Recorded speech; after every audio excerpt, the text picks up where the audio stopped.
ශ්‍රී ලංකාවේ ඉන්න ගොඩක් යන් ඒජ් එකේ ඉන්න කට්ටියගේ තියෙන ලොකුම ආසාවක් තමයි තමන්ටම කියලා ඩ්‍රෝන් එකක් ගන්න එක. එහෙමත් නැත්නම් තමන්ටම කියලා ඩ්‍රෝන් එකක් ෆ්ලයි කරන්න ලැබෙන එක. ඉතින් මෙන්න මේ ආසාවත් එක්ක ගොඩක් දෙනෙක් ගිහිල්ලා CameraLK වගේ වෙබ්සයිට් එකෙන් එහෙමත් නැත්නම් ඒගොල්ලන්ගේ ස්ටෝර්ස් වලින් එහෙමත් නැත්නම් ෂටර් හවුස් මේ වගේ ගොඩක් තැන් තියෙන ඩ්‍රෝන් විකුණන ඒ තැන් වලින් ඩ්‍රෝන් එකක් බයි කරනවා. හැබැයි බයි කරාට දන්නේ නැහැ මේකේ ඉස්සරහට යනකොට තියෙන ප්‍රොසෙස් එක මොකක්ද කියලා. ඒ කියන්නේ මේ ඩ්‍රෝන් එකේ බර අණුව සහ කැමරා එකක් තියෙනවද නැද්ද කියන එක අනුව ශ්‍රී ලංකාවේ නීතියට අනුව ඔයාලා මේක රෙජිස්ටර් කරන්න ඕනේද නැද්ද කියන එක ඩිසයිඩ් වෙනවා. ඉතින් අද අපි ලෑස්ති වෙන්නේ කොහොමද ඩ්‍රෝන් එකක් අලුතෙන් ගත්තට පස්සේ ඒක රෙජිස්ටර් කරගන්නේ එහෙමත් නැත්නම් මේක රෙජිස්ටර් කරන්න අවශ්‍ය වෙනවද කියලා චෙක් කරගන්නේ කොහොමද කියන දේ බලන්න. ඉතින් ඩ්‍රෝන් එකක් කියන්නේ ඇත්තටම මිනිසුන් රහිත ගුවන් යානයක් විදිහට සැලකෙන්නේ. ඉතින් එතකොට ඒකේ තියෙන බරත් එක්ක සමහර වෙලාවට මේ ඩ්‍රෝන් එක රෙජිස්ටර් කරන්න ඕනේද එපාද කියන එක ඩිසයිඩ් කරනවා. ඉතින් අපි බලමු කොහොමද මේක ඩිසයිඩ් කරන්නේ, මේගොල්ලෝ මොන විදිහටද මේක කැටගරි කරලා තියෙන්නේ.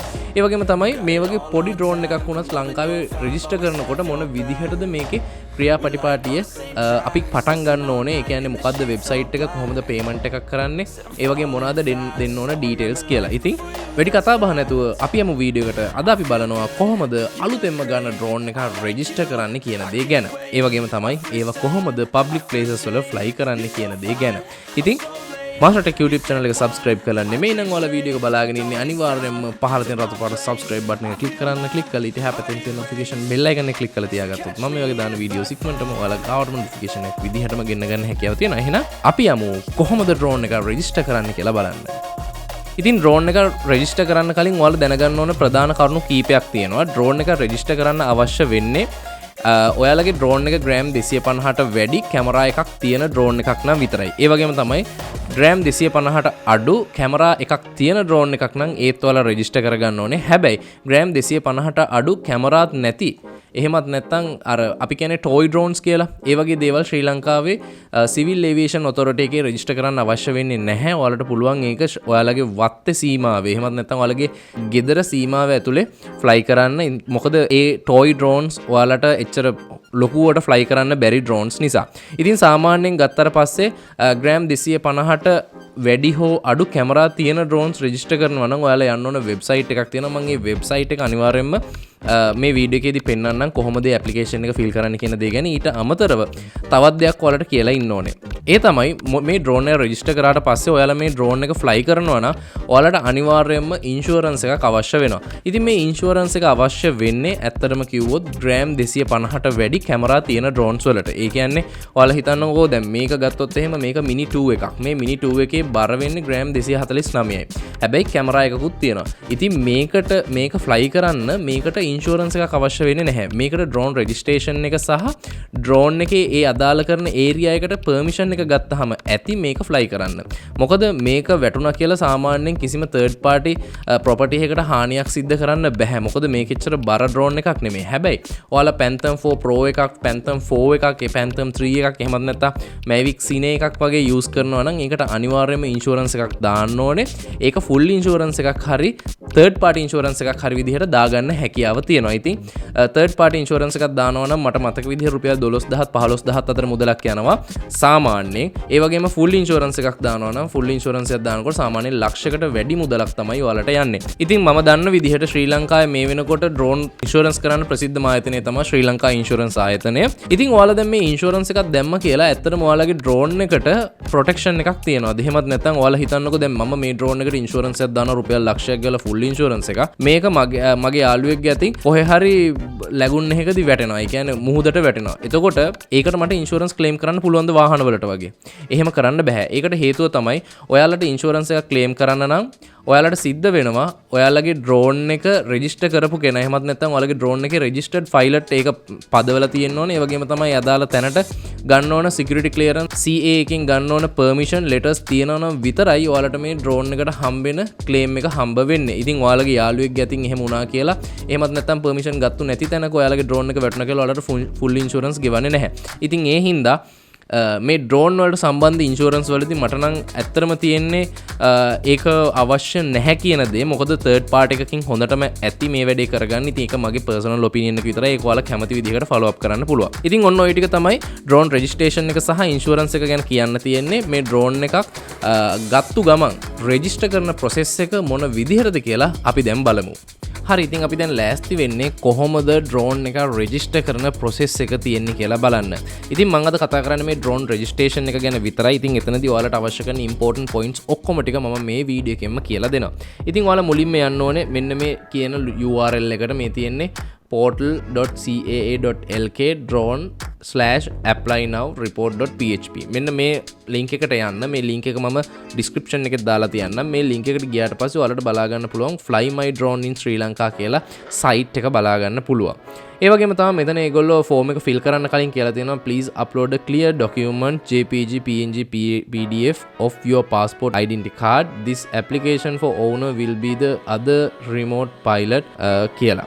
ඊට පස්සේ මෙතන අපිට පල්ලෙහාට ගියාට පස්සේ ඒ කියන්නේ ඔයාලගේ මේ ඩ්‍රෝන් එක රෙජිස්ටර් කරන ප්‍රොසෙස් එකේ පහළටම ගියාට පස්සේ අපිට බලා ගන්න පුළුවන් වෙන්නේ මුලින්ම ඕනර්ෂිප් එහෙමත් නැත්නම් පයිලට් ඉන්ෆර්මේෂන්. මෙතනදී ඔයාලට මැක්සිමම් 3 පයිලට්ස්ලා ඉන්ක්ලූඩ් කරන්න පුළුවන් ඔයාලගේ ඩ්‍රෝන් එකට. ඉතින් ඒ හින්දා මම දැනට එකක් විතරක් කරන විදිහ කියන්නම්. මෙතනදී මම මේක ෆිල් කරන්න යන්නේ නැහැ. මම ඔයාලට කියලා දෙන්නම් කොහොමද මේක කරන්න කියලා. ඉතින් මෙතනදී ඔයාලට ෆුල් නේම් එක, ඒ වගේම ඇඩ්‍රස් එක, ඒ වගේම ටවුන් එක, කන්ට්‍රි එක, පාස්පෝර්ට් එකේ හෝ NIC නම්බර් එක, ඒ වගේම පාස්පෝර්ට් කොපි එකක් හරි NIC එකේ ඉමේජ් එකක් හරි ඔයාලට මෙතෙන්ට අප්ලෝඩ් කරන්න පුළුවන්. ඊමේල් ඇඩ්‍රස් එක මුලින්ම ඊමේල් ඇඩ්‍රස් එක එන්ටර් කරන්න, ඊට පස්සේ ඒක රීඑන්ටර් කරන්න ඕනේ. ඒ වගේම තමයි contact number එකක්, ඒ වගේම emergency contact number එකක්. මේ දෙකම එකක් වෙන්න බෑ, මේ දෙකක් වෙන්න ඕනේ. ඉතින් මෙතනින් පල්ලෙහාට යනකොට ඔයාලට පේනවා මේ drone details වල drone එක registered drone එකක්ද එහෙමත් නැත්නම් unregistered drone එකක්ද කියලා මෙතන select කරන්න තියෙනවා. ඉතින් අපි unregistered drone එකක් තමයි මෙතන select කරන්නේ. එතකොට මම කියනවා මෙතන non registered drone එකක් කියලා. non registered drone එකක් නම් ඒකේ drone brand එක, ඒ වගේම ඒකේ brand එක මෙතන නැත්නම් මෙතනින් ඔයාලා type කරන්න ඕනේ මේකේ drone එකේ brand එක මොකක්ද කියලා. ඒ වගේම drone එකේ model එක, ඊට පස්සේ drone එකේ serial number එක. ඉතින් serial number එක බලාගන්නේ කොහොමද කියලාත් මම මේ වීඩියෝ එක වලට පෙන්නන්නම්. ඊට පස්සේ purpose of flying. ඒ කියන්නේ ඔයාලගේ operation එක මොකද්ද, flying purpose එක මොකද්ද කියන එක අනිවාර්යයෙන්ම මෙතනින් සඳහන් කරන්න ඕනේ. ඒ කියන්නේ ඔයාලා හිතන්නකෝ ඔයාලා නිකන් හොබි එකට වගේ මේක fly කරනවා කියලා. ඊට පස්සේ දාන්න ඕනේ මෙතන personal operation කියලා දාලා මෙතන leisure purpose කියලා අනිවාර්යයෙන්ම දාන්න. එතකොට ඔයාලට මේකට මේ කියන්නේ මේකට ගාණක් ගෙවන්න නැති වෙන්නේ නැහැ. leisure purpose දාලා මේක drone එක register කරගන්න. මොකද මෙතන commercial operation, non profitable operation කියලා option දෙකක් තියෙනවා. ඉතින් මම නම් register කරලා තියෙන අපේ drones මෙතන මේ personal operation කියන එකේ. ඒ වගේම තමයි location area of operations. ඊට පස්සේ ඔයාලට මෙතන locations මං හිතන්නේ 20ක් හෝ 10ක් නෑ sorry මේක තමයි ලොකේෂන් 100ක් වෙනකන් ඇඩ් කරන්න පුළුවන්. ඉතින් මේ ලොකේෂන් ඇඩ් කරනකොට මේ ඔයාලගේ ලොකේෂන් එකේ ඔයාලා කවද ඉඳන් කවද වෙනකන් ඒ වගේම මොන ටයිම් එකේ ඉඳන් මොන ටයිම් එක වෙනකන් මෙතන ෆ්ලයි කරනවද කියන එක ඇඩ් කරන්න පුළුවන්. හැබැයි ඔයාලා මෙතන ඇඩ් කරනකොට බලාගෙන මේ ඇඩ් කරන හැම එකකටම ඔයාලට පස්සේ ඉන්වොයිස් එකක් එවනවා. සාමාන්‍යයෙන් ලොකේෂන් 12ක් විතර ඇඩ් කරපුවම රුපියල් 40000ක විතර ඉන්වොයිස් එකක් එවනවා.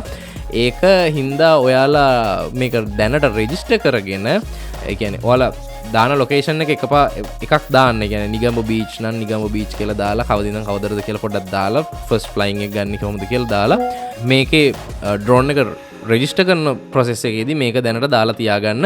ඊට පස්සේ ඔයාලට පුළුවන් ඔයාලගේ අදාළ කරන ලොකේෂන් වයිස් ඔයාලට පර්මිෂන් ටික ඇප්ලයි කරන්න. එහෙම ඇප්ලයි කරලා සල්ලි ගෙවලා මේ වැඩේ කරගන්න හැකියාව තියෙනවා. ඒ වගේම තමයි සපෝටිව් ඩොකියුමන්ට්ස් විදිහට ඔයාලට මේක අත්‍යවශ්‍ය නැහැ. ඔයාලට කැමති නම් මේක මේව කරන්න පුළුවන්, සබ්මිට් කරන්න පුළුවන්. සබ්මිට් කරලා මෙතන සබ්මිට් ඇප්ලිකේෂන් දෙන්න. ඊට කලින් මේවල ඩීටේල්ස් ඔක්කොම හරිද කියන එක නැවත වතාවක් චෙක් කරගන්න.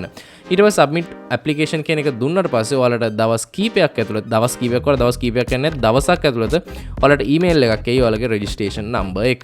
ඉතින් මම හිතනවා ඔයාලට ඩ්‍රෝන් එකක් කොහොමද රෙජිස්ටර් කරන්න කියන එක ගැන හොඳ අදහසක් ඇති. මේ වෙනකොට මොන විදිහේ සපෝට් ඩොකියුමන්ට්ස් ද ඔයාලා ළඟ තියාගන්න ඕනේ. ඒ වගේම ඩ්‍රෝන් එකේ අවශ්‍ය කරන දේවල් මොනවද, සීරියල් නම්බර්ස් කොහොමද හොයාගන්නේ, මේ හැම දෙයක්ම ඔයාලට හොඳ අදහසක් ඇති කියලා මම හිතනවා. ඉතින් මේ ඩ්‍රෝන් රෙජිස්ට්‍රේෂන් එක සහ ඩ්‍රෝන් එකට අවශ්‍ය කරන ඉන්ෂුරන්ස් එකක් දාගන්න එකේ ක්‍රියාපිළිවෙත කොයි විදිහටද එහෙමත් නැත්නම් මේකේ process එක මොන විදිහටද අනිවාර්යයෙන්ම ඔයාලා දන්නේ නැත්නම් පල්ලෙහෙන් කමෙන්ට් එකක් දාන්න අපි ඒක ගැන ඒකට අදාළ කරන ඒජන්ට් කෙනෙක් එහෙමත් නැත්නම් අදාළ කරන පුද්ගලයෙක් මේ මැදිරියට කැඳවලා අපි යාගෙන් අහමු කොහොමද මේ ඩ්‍රෝන් එක රෙජිස්ටර් කරන්න කියන දේ ගැන. ඉතින් ඔයාලා මේ ඩ්‍රෝන් එක රෙජිස්ටර් කරලා එක්ස්පීරියන්ස් තියෙනවද එහෙමත් නැත්නම් ඉන්ෂුරන්ස් කරලා එක්ස්පීරියන්ස් එකක් තියෙනවද අනිවාර්යෙන් පහළ කමෙන්ට් එකක් විදිහට ඒක දාගෙන යන්න අමතක කරන්න එපා. ඒ වගේම තමයි ඔයාලා ගාව තියෙන ඩ්‍රෝන් එක මොකද්ද? දැන් මම ගාව නම් තියෙන්නේ මිනි 3 එකක් සහ ඒ වගේම අපේ ස්ටුඩියෝ එකේ තියෙනවා AR 3 එකක්. ඉතින් ඒ දෙක ගැනම අපි ඉස්සරහට කතා කරමු. ඒ වගේම තමයි ඒ දෙකේ ඔයාලට ටියුටෝරියල්ස් අවශ්‍යයි නම් අනිවාර්යයෙන්ම පහලින් කමෙන්ට් එකක් දාන්න. අපි වීඩියෝ සීරීස් එකක් ඉස්සරහට කරමු මේ ටියුටෝරියල්ස් ගැන. ඔයාලා ගාව තියෙන ඩ්‍රෝන් එක මොකද්ද? පල්ලෙහෙන් කමෙන්ට් එකක් දාගෙන යන්න අමතක කරන්න එපා. ඒ වගේම තමයි Master Tech YouTube channel එක ඔයාලා තාමත් subscribe කරන්නේ නැතුව නම් මේ වීඩියෝ එක බලාගෙන ඉන්නේ පහළ තියෙන රතු පාට subscribe button එක click කරන්න. click කරලා ඊට එහා පැත්තෙන් තියෙන notification bell icon එක click කරලා තියාගත්තොත් මම මේ වගේ දාන වීඩියෝස් ඉක්මනටම ඔයාලා ගාවටම notification එක විදිහටම ගෙන්න ගන්න හැකියාව තියෙනවා. එහෙනම් මේ වගේ තාක්ෂණික ලෝකයේ අලුත්ම විස්තර ගොඩක් එක ඊළඟ වීඩියෝ එකකින් ඉක්මනටම හම්බෙමු.